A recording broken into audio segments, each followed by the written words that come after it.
Hey up everybody and welcome back. Well, back from our nice little trip, and of course because my daughter was here she brought me a new cap, new flat hat, and it was a little chillier this morning, although we've had a couple of days at 80, would you believe, so I put the old brown coat back on. Thank you for all the people who wished us well for our little holiday jaunt, which went really well. Completely blue skies, nice temperatures, we had a lot of fun. So, as I say, thanks very much for that, and for all the other comments, which I always enjoy reading, and as I've mentioned, I try to answer them all. So anyway, we're back with the Enfield. So before we get on with this, I've had a little, not so much a mystery, but something I wondered about. I wondered, what were Hitchcock spending all my money on? Well, I've now found out, because I just got in a little box from them, and apparently they're spending it all on New Zealand's Sauvignon Blanc. I would have advised to buy a nice Chardonnay or possibly a dry Riesling, but there's no accounting for taste. So anyway, let's see what we got this time.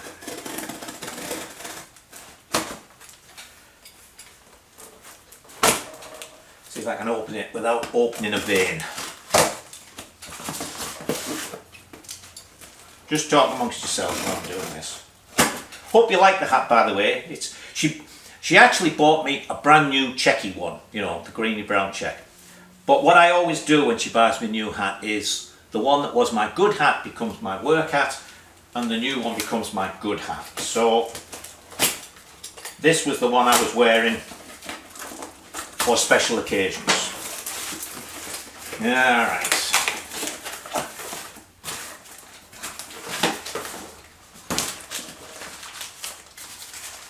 I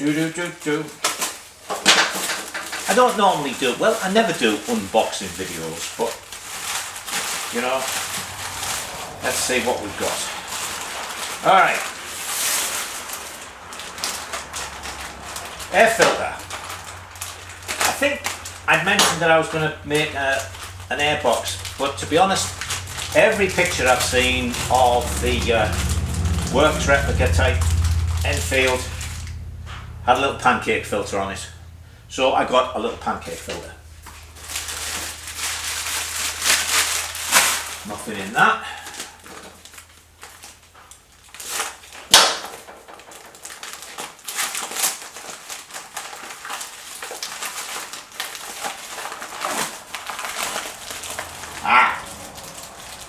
I realised I hadn't got enough cylinder head and, well, they're actually rocker box nuts. And then these are the various bits that go in between the main bearings, which again, I bought the bearings and had forgot to get the little spacers and the circlips to hold them in. So that's all of them. So we can get to doing the engine actually. That's my bill. Oh, yes. You'll notice, I don't know, can you see that? I've got a tank on. That's the one I'm going to use. I gave it a quick glass blast because it was originally chrome. So what we're going to do, the proper tank should have those panels and a badge. Hang on a second, I'm going to look, see if you can see that, because I don't want to talk to you if you can't see it. Yes, you can. So as I said, they had a panel and then they had a plastic badging. So this tank is about the same shape and size, but it's the one that was on the TT7. So what I'm going to do is do it in silver, and then we're going to put the sort of transfer of the badge. So they'll go on, they'll look nice, I hope. If not, we'll just sandblast them off and do something else. Nothing is irreversible. A couple of people mentioned using other carbs and what have you, but I really wanted to try one of these because talking to some people at home and what have you, they're really keen on the new Premier Concentric. So I also thought I should have a monoblock on, but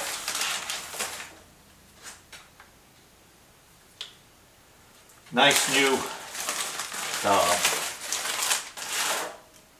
No O-ring, and hopefully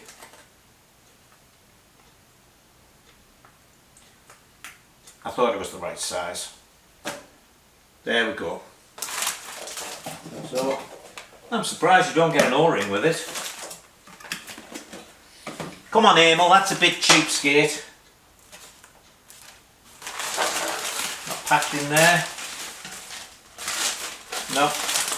Alright, well I have O-rings for them, so we'll it's not a problem.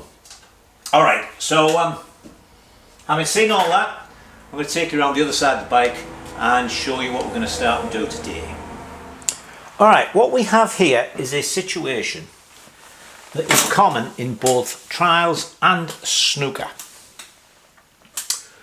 where you make a mistake and you get a knock-on effect. You know, in snooker the white ball doesn't go where it should go, so your next shot is harder, and because it's harder you don't have quite the control, so probably the shot after that you were expecting maybe even isn't possible. And the same in trials, you get in the wrong place, it throws you off for the next obstacle, that makes it worse for the one after that.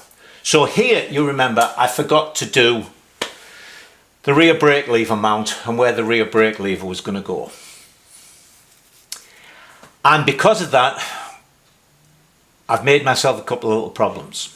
Also, you may remember I wanted that to be higher up. So, what have I done to myself here? Well, first of all, this is a bit in the way of where we're going to put our brake rod. And it wouldn't be quite as bad if I put that higher up, then I could have put this lower down, because it would have been where this straight piece is instead of where the spring is. So I could have made that lower and the spring would have been lower.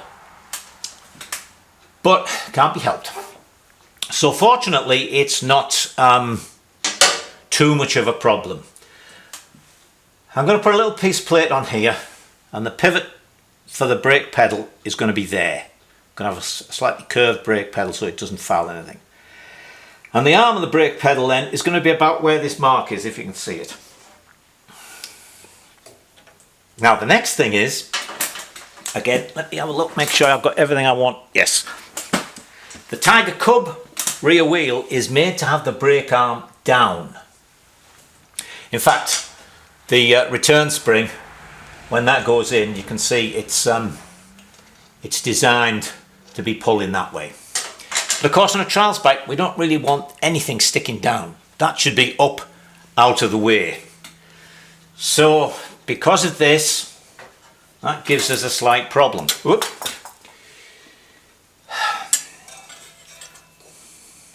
I think I can just about get that through to a top arm. But also,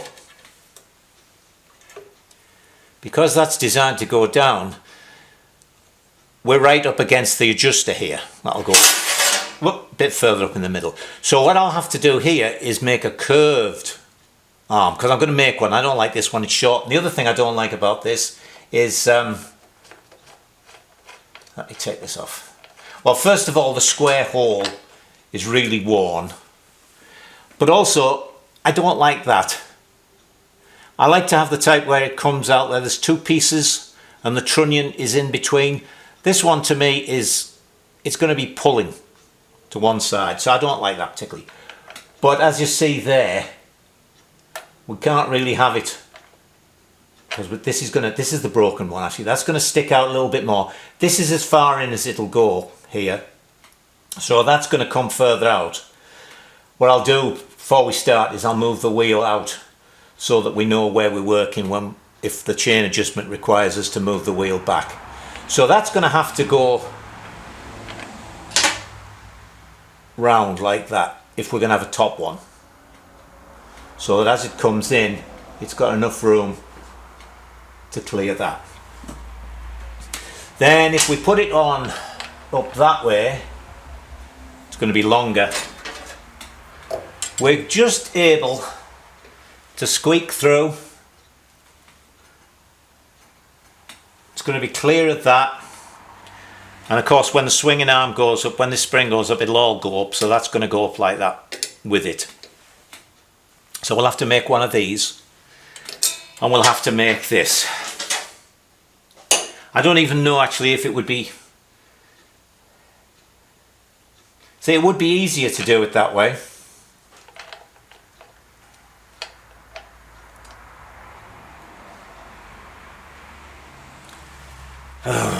I've got to have a look, see how they did it on the Enfield. You know, it's tucked in out of the way pretty well. Put that there. If I just bought a new one of them.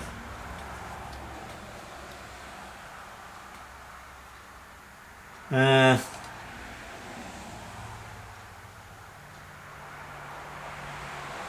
don't know. Might have to think of that a little bit more. Also, we might hit a problem with the rear suspension unit because I want to get RockShox, because as you know I like RockShox. They work really well. But RockShox, the spring comes down to here. You can't see that, I actually marked it. It's about 1.25 inches from here. So there's that. So instead of it being nice and slim here, there's a spring that comes right down to there. So again, am I going to have enough space? It's touch and go. And obviously I don't want to spend a couple £100 on a pair of suspension units and then find I can't use them. Because of course RockShox are put together for the bike, so of course I could probably use them on the next one because I'll be using Japanese hubs and things to try and make a trial special. So we've got to give that some more looking at. But I think what we'll do in the first place is I'll make this plate for here. Oh, now that's the other thing, you see, I don't want to make the brake pedal yet because I don't know exactly where the chain case is going to come to. So, do you know what we might do? We might start by building up the gearbox. Or I have another gearbox. Let me put a gearbox in here and then we can just sort of put the chain case up and see where it all goes. So let me do that. Hold on a second. I've put the spare gearbox in and here's the chain case which I've cleaned up already for when we're building up. So that will go on there like thus. So as you see, I'm going to have the brake lever come out at an angle to clear that. So let's first of all make our little piece for the mounting. Now I've cut out a couple of pieces to be sort of proof of concept, if you like. There's going to be our mounting. Actually I need to just cut a very slight curve in that to take up the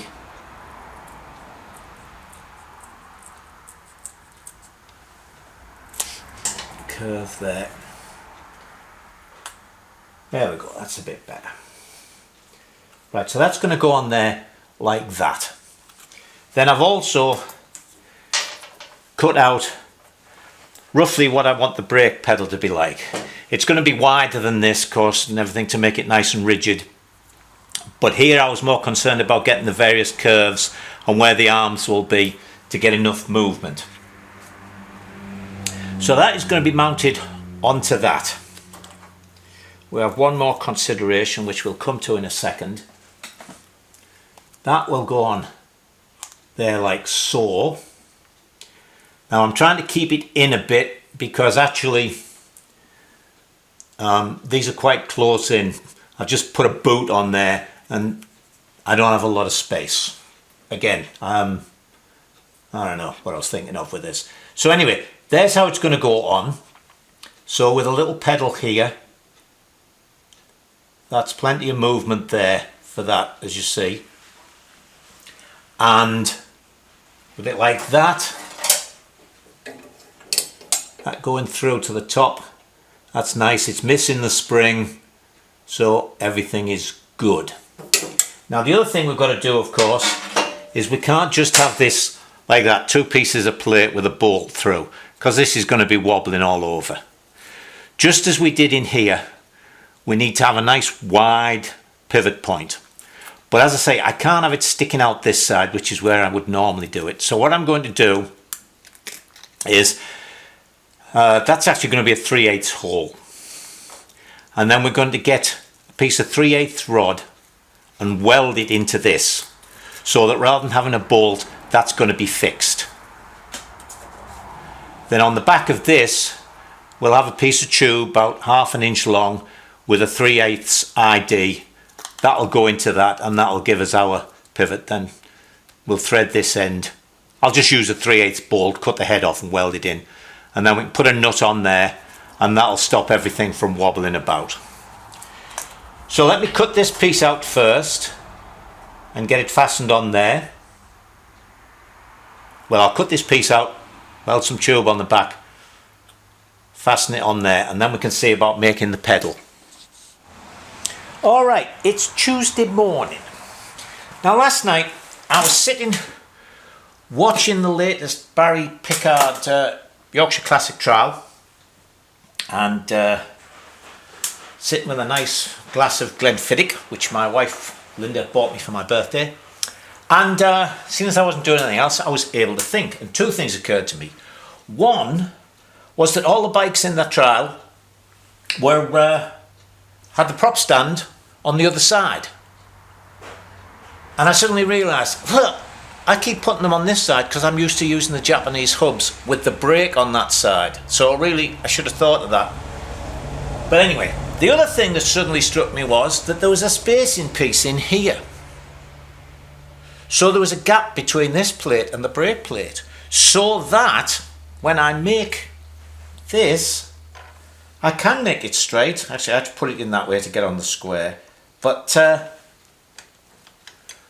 I can make it to go inside.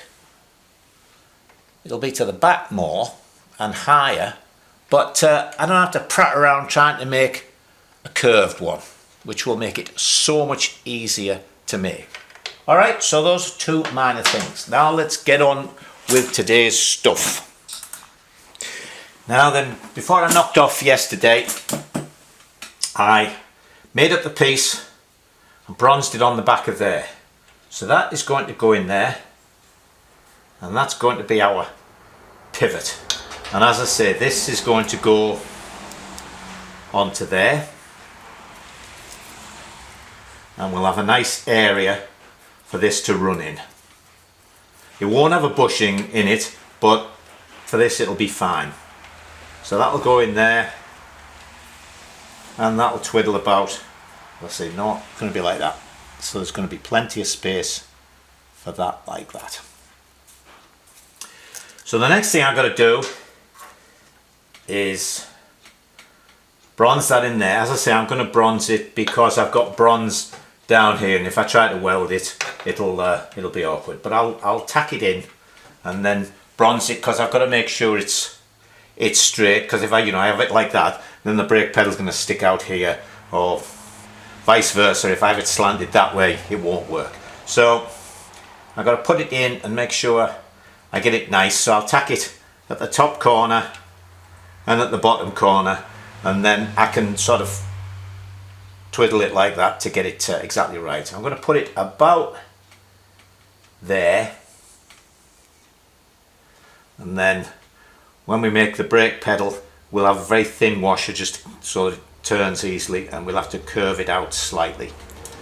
So let me bring the welder over and get this done, and then I'll bring you back. So there we have that tacked on there, and with a long bolt in, we're nicely level and we're nicely square to that. So the next thing is to make the actual pedal itself. So let's go and look at that.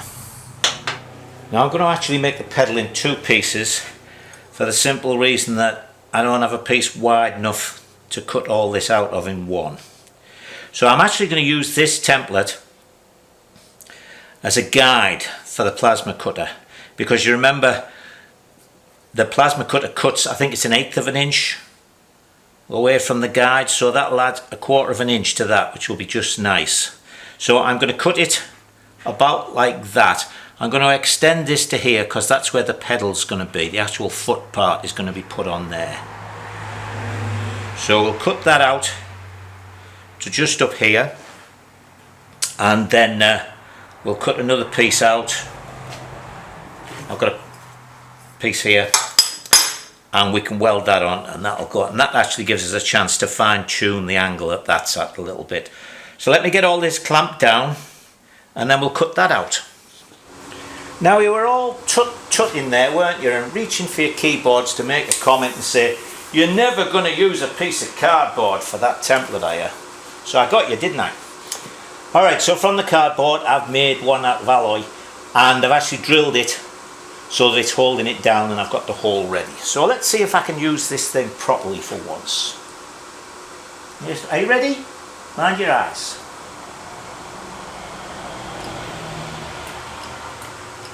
What have I forgot to do? I know what I forgot to do. Air. Plasma needs air. Da, da, da, da. Actually, we used to use a plasma, what's called an ICP, induction coupled plasma, for doing metals analysis. Alright, now we'll try.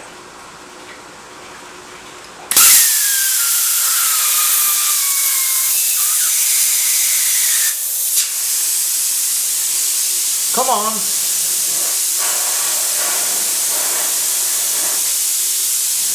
What happened there?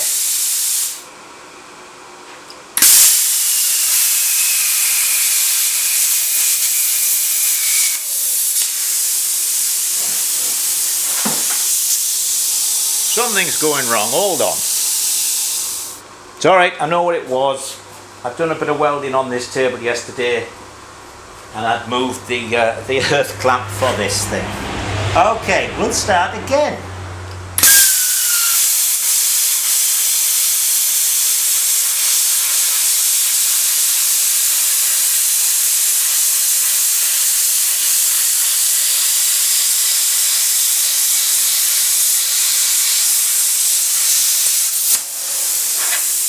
Hey, hey! Would you credit it?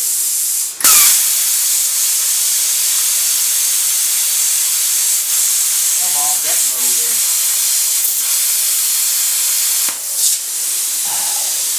This thing doesn't like to slide along.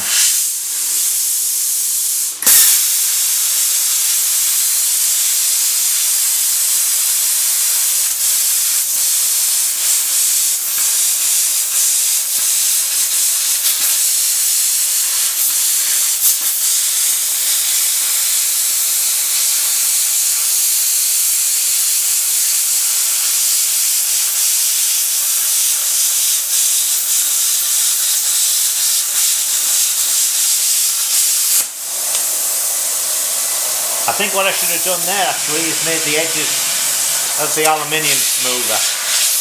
It was catching.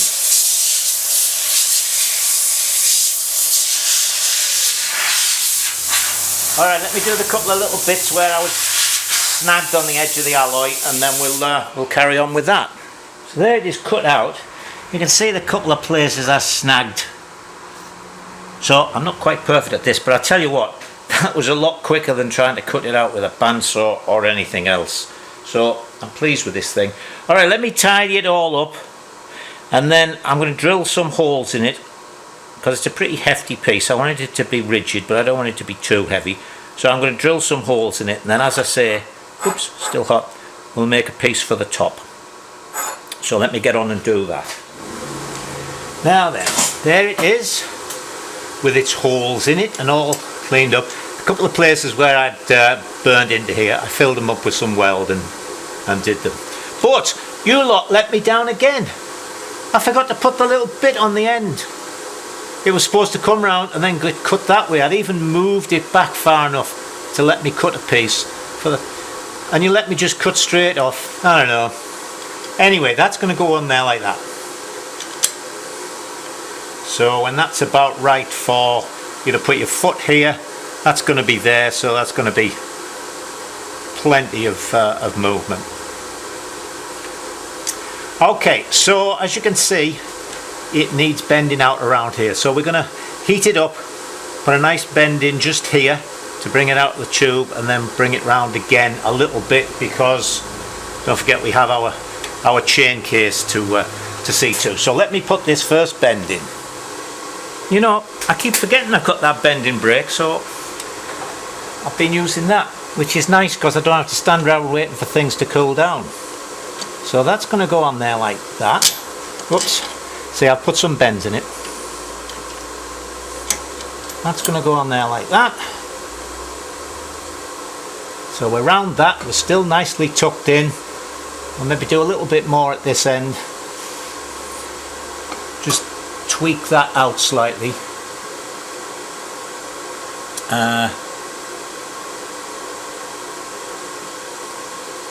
Yeah, just tweak that out a little bit. It's starting to curl this way slightly. I think I'm also going to, when I put the foot part on, I'm going to move it out because, where are we? Can't see this, can you? Hang on. Let's see if you can see with that view. Can you? There's a boot about there, and it's going to be here. I maybe would have preferred it to be out here slightly. Probably haven't taken into account how much it's shortened with the bends, but anyway,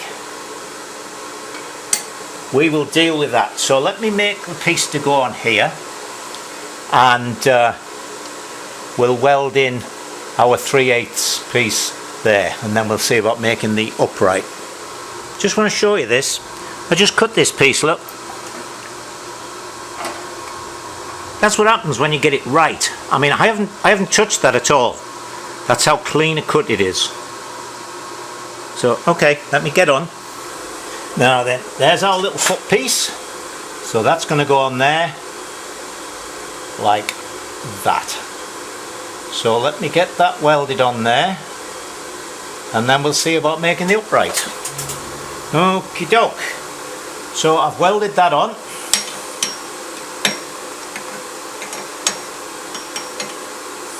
So that's going to go on there like that.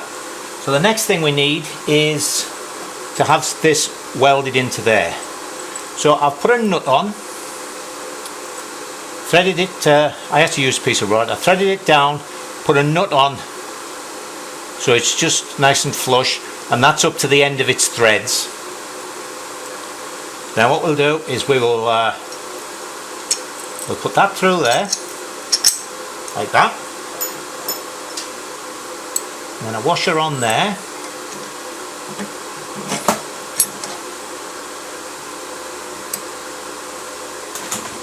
and that through there like that.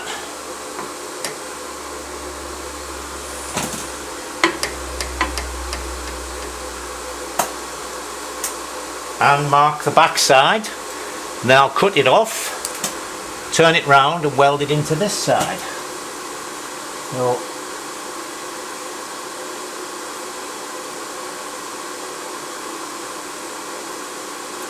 there's the back side marked.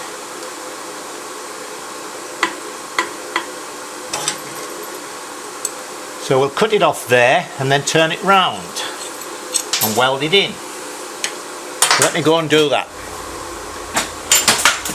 There's the thing welded in. I've welded it both sides.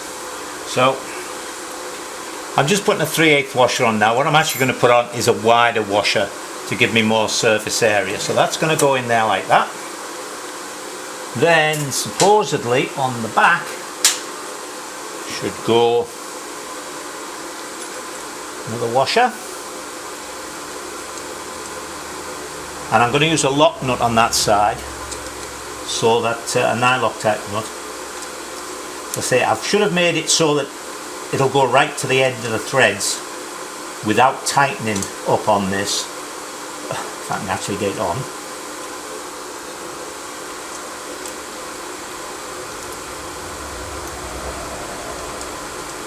There we go. But using the nylock nut means I can tighten it up, and it doesn't have to be completely tight. As long as it's in the nylon part, then it won't come loose, which is why I like nylon ones.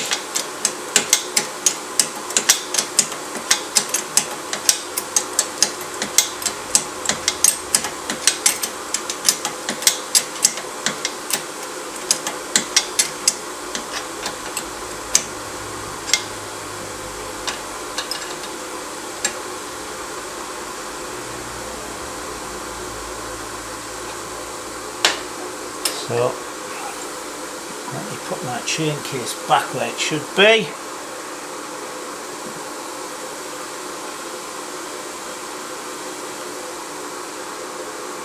And we're all right. So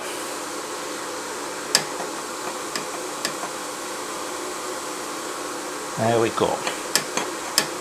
When that's just touching. I can always bend this a little bit more. I guess the welding's maybe affected it slightly, but we won't be able to get this exactly right until everything's on. But we're close enough for today. So hang on, let me put the footrest back on.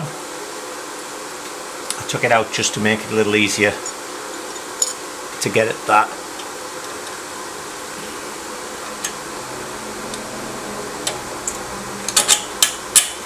Goes on there, so I don't lose the nut. So we want that about like that, just below where that is, so that your foot isn't resting on it. Now the last thing we'll do on this is make a little stop here.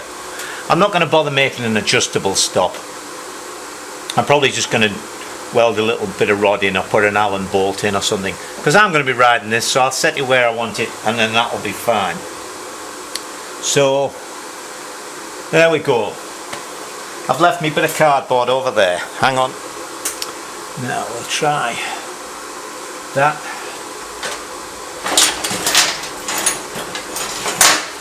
Bit of rod here. Just going to go through there.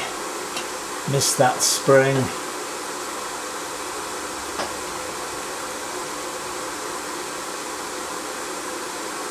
Yeah.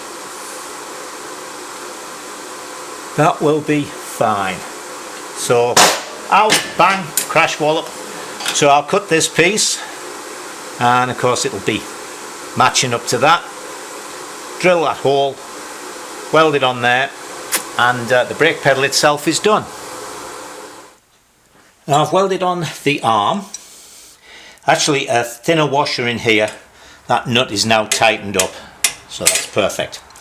So as well as welding on the arm, drilling the hole there, I've also put a little bend in this to take it in out of the way of my boot, and this top piece has been given a little tweak so that it points sort of straight back to where the arm is here.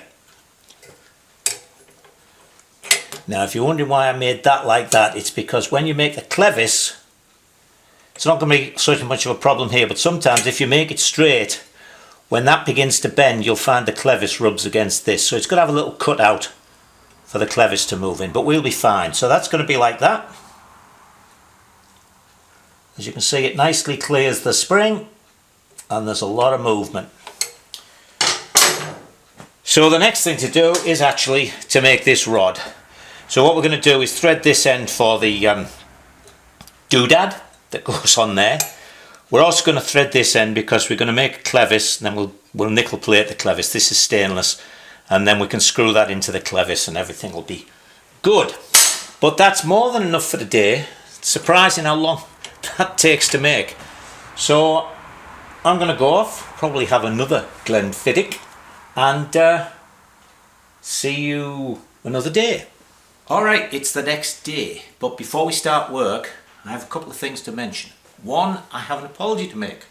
When I was sweeping up this morning, I found an O-ring just where I was sitting when I opened the carburetor box. So, sorry Emil, you did put an O-ring in.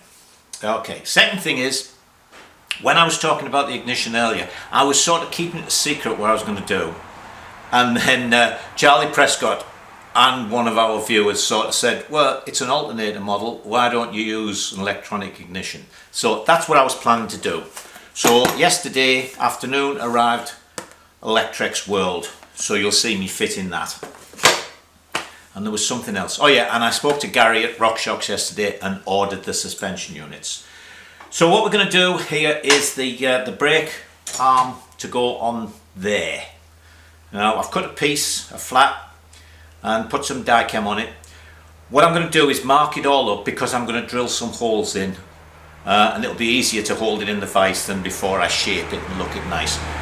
So I have to have a square hole in the bottom to go on the actual cam, and a round hole in the top, and then we'll put a couple in the middle to lighten it up and make it look racy. So let's go mark this up.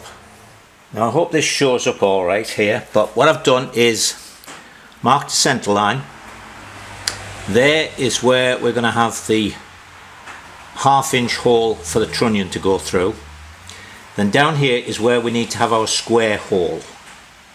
And in between I've marked out, just as I say, some about 3/8 holes just to lighten it all up. So fortunately, with the square parallel to the sides, this is poking at just the right angle for the back plate. So what I did was I marked out my square, and then the way I'm going to do it is I'm going to drill 4 holes. I was going to drill 1 hole and then see about doing the corners, but when I looked at this, I decided that what I would do is drill 4 holes, and that would give me the least amount of stuff to have to file out. So there's the square, and then I drew from corner to corner, and then this is halfway up. So those 4 intersection points there are exactly in the centre of these 4 quarters. So I'll measure up, see what size drill. So I'm just touching, and then we'll drill 4 holes there, we'll drill 3/8 holes there, and we'll drill a 1/2 inch hole there. Then when we've checked it all out, we'll sort of, you know, make the corners round, and we'll waste it a little bit there just to make it all look much nicer. So let me put it in the vise on the mill, and we'll see about sorting all these holes out. I'll what's the word? Come on. I'll use the punch and mark all those holes there for the drill. So there we've got our holes drilled, and you can see the 4 little holes I drilled there. Actually, I went a bit mad. I went all professional. Because it was in the milling machine, I sort of set it on the centre line and the first cross line, and moved it over the right amount and moved it down, and look, there, it came out perfectly. I think I knew what I was doing. Anyway, what I'm going to do now is put it back in and just drill the centre out, so that I can now get the little, I'll get a triangular file in and do the corners. And there's the completed arm. See, we've got our nice square here. Actually, what I did, instead of drilling it, when I put it back in the mill, I thought, oh no, I put a little mill in, and I was able to take sort of most of it off. So there was virtually no filing, which was very nice. That goes on there. It's a really nice fit. Is that the right nut? Yeah, that goes on there. Why do I have so much trouble with nuts? Now I have a new pair of brake shoes coming,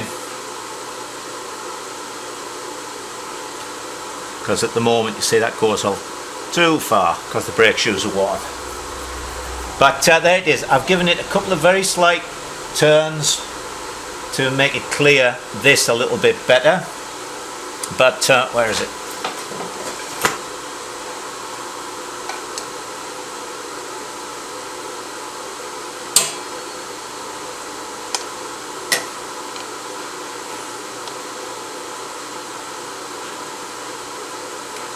That's going to go in there like that,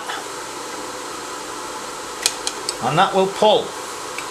So I've got to make a trunnion. Now I've also got to make a piece to go on the back of this to be the inside support for the trunnion.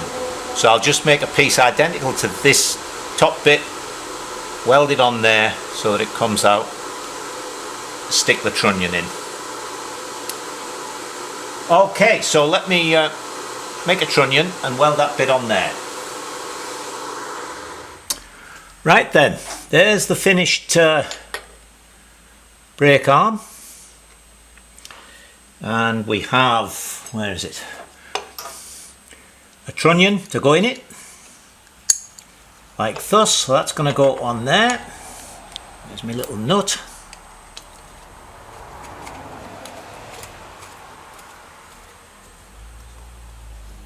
It's going to go on there like that. And then our rod, make sure we've got a rounded end, Oops.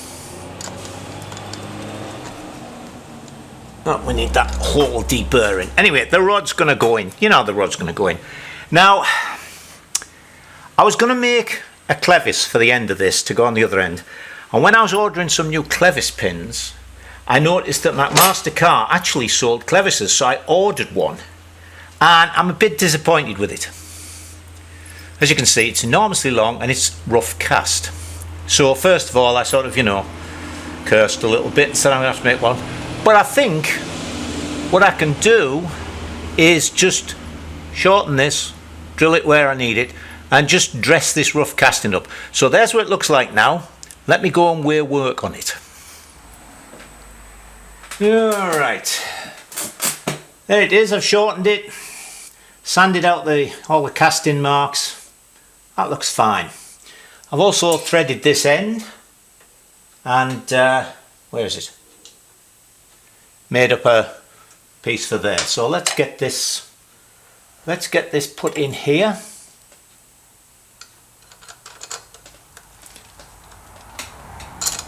Like so.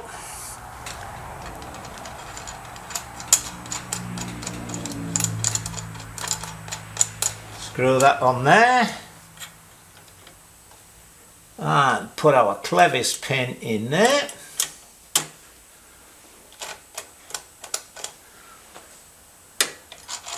There we go. As I say, we need to put some new brake shoes in.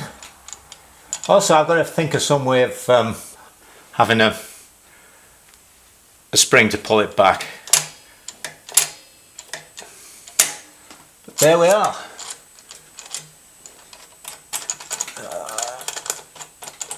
There we are. Okay. So we clear the spring. That's all fine, and hopefully we're going to be alright with this suspension unit. I think we just squeeze in. I'll say if not, then the rock shocks I bought I'll use on the next bike, and for this we'll have to get some with this thin end like the Girlings had. But I think that came out alright, looks okay.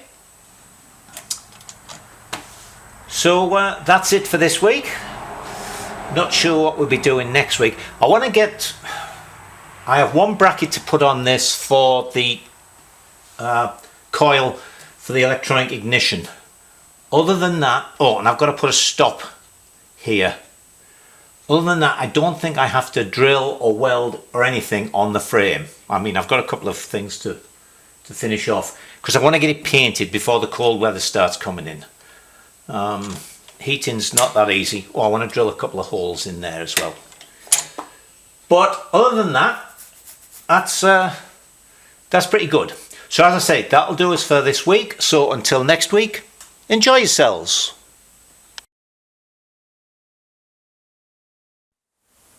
Right, well, I was putting this video together last night, and as I was watching it, I just did not like the way the brake was. And I came and looked at it this morning and I thought, no. So I was thinking of actually moving the whole prop stand to the other side. But when I took the spring off, I found that really the problem was all in the spring. So what I've done is I've put the spring on the back side. And what that's allowed me to do is move this in out of the way, get it a bit lower. So now it'll actually come into here a bit as well. Now we're actually I'll be fine with those rock shocks. I think this gives me a bit better leverage, and it just looks better. So, and I knew I was going to get a lot of comments from people saying, why'd you do it like that? So I thought I'd put it right. So there you go, all done. Now you can go off and enjoy yourselves.